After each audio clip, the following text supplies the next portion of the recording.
Alright guys, welcome back. A lot of things happened since my last video. Corn harvest is finished. I still don't have any final numbers, but it's done. All the corn has been shelled and is at its destination.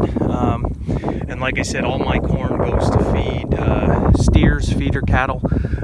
These guys are a pretty large operation. They have pretty many steers. So that's where I sell all my grain to. You guys have been with me a while, you know that already.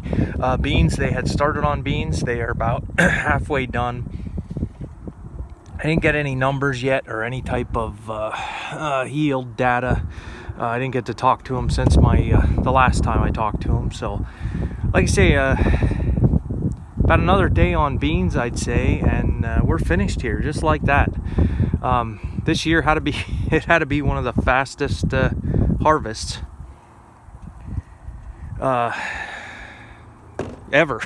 I mean, they were really put in some longer days, so I don't know. We'll see. Like I say, the beans, they just look sad. A lot of people, and it's not just mine, a lot of people were telling me a lot of the pods only had 2 beans in it, and they were small, so we'll see. And we got another layer of trash here on the ground. So this is the 4th year of no-till on the majority of the farm. Like I said, I do till the bottom fields to get them to dry out.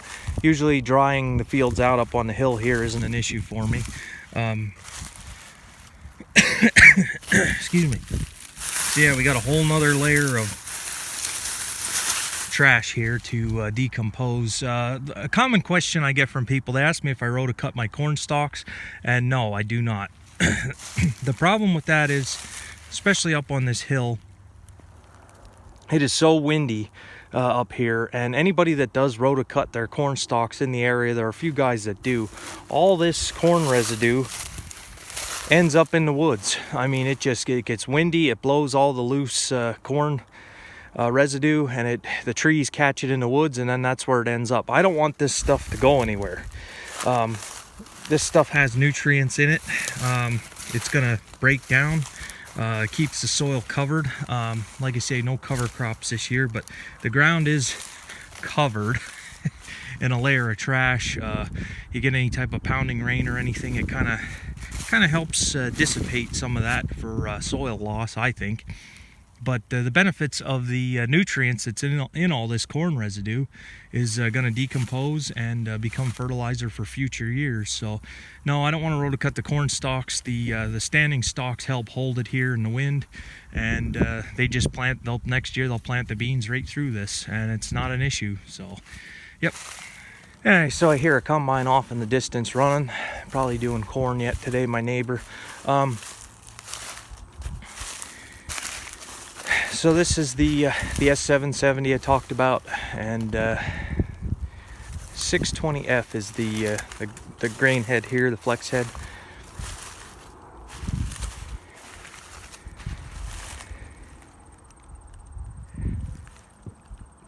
So I'd be interested to talk to them to see how the beans did, but I'm sure I'll get caught up on all that.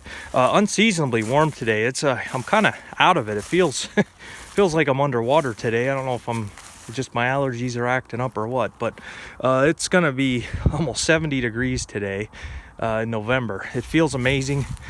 We've had some pretty cold nights, some hard frosts already, and to be up to 70 degrees, it really feels different. I'm gonna try, I don't know if this is gonna happen or not, but I am going to try to do some fall spraying. After all, I know I winterized the sprayer, so I'm gonna unwinterize it and try to get some of these next year bean fields sprayed for the weeds. I'm gonna try that. My bean fields are so weedy every year. I'm thinking if I can get some 2,4-D out in the fall and kill some of the weeds, the spring burn down probably won't have to work as hard, maybe. I don't know, that's the theory.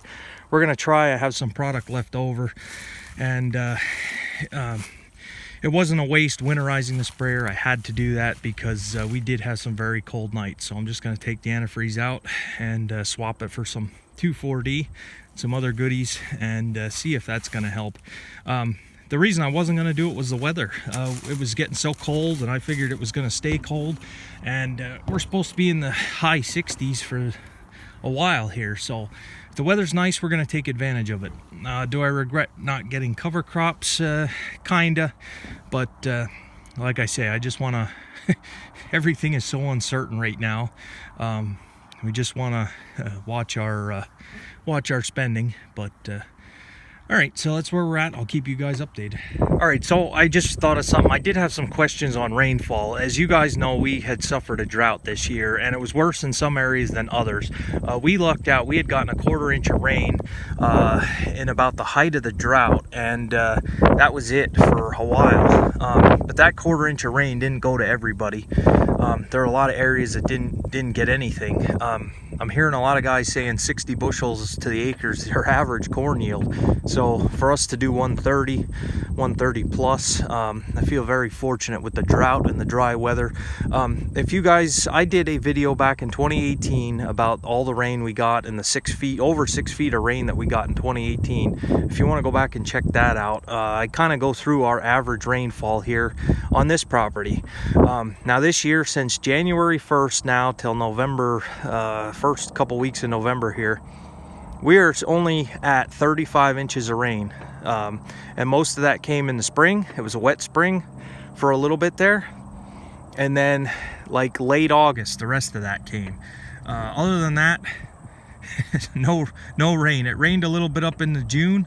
The corn was planted, and then it rained a little bit till it got to just about probably right before pollination, and then nothing for weeks and weeks. And it was also hot. We had a heat wave. It was close to 100 degrees with no rain, dry ground already. I don't think it rained in the month of July, unless that's when that 1/4 inch came. It was either July or the end of June we got that 1/4 inch of rain, and then nothing.